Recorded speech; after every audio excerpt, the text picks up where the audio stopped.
છેલ્લા કેટલાય વર્ષોથી 10 રૂપિયાના સિક્કાના ચલણ સામે અનેક અફવાઓ, માન્યતાઓ અને ગેરસમજણ રહી છે.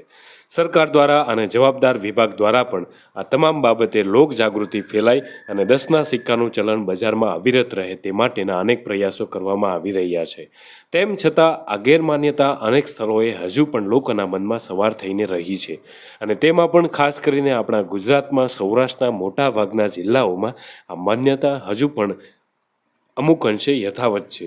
ત્યારે આજરોજ રાજકોટ જિલ્લા કલેક્ટર દ્વારા 10 રૂપિયાના સિક્કાના ચલણ બાબતે લોકોમાં જાહેર અપીલ કરવામાં આવી હતી કે કોઈ પણ પ્રકારની ગેરસમજણમાં કે ખોટી અફવાઓમાં આવવું નહીં અને બજારમાં 10 રૂપિયાનો સિક્કો રાબેતા મુજબ ચાલે તે માટે વેપારીઓ અને ગ્રાહકો એમ બંનેને અપીલ કરી હતી. મિત્રો, હમણાં એવા સમાચારો મળે છે કે 10 રૂપિયાનું સિક્કા રાજકોટ જિલ્લામાં ચાલતા નથી. હું આપ સૌને એ જ જણાવવા માંગુ છું કે 10 રૂપિયાનો સિક્કો જે છે એક વેલિડ કરન્સી છે. બેન્કર્સની પણ અમે જિલ્લા લેવલે મિટિંગ યોજી અને એ લોકો પણ આપ લે કરવા માટે સંમત છે. એમની પાસે બેંક 10 રૂપિયાનું નોટ હોય કે 10 રૂપિયાનો સિક્કો હોય એનું પૂરતું સ્ટોક છે.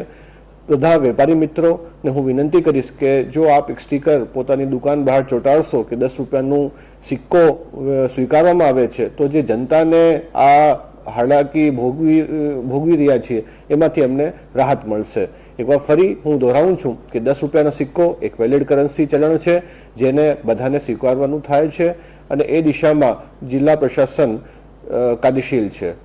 ધન્યવાદ.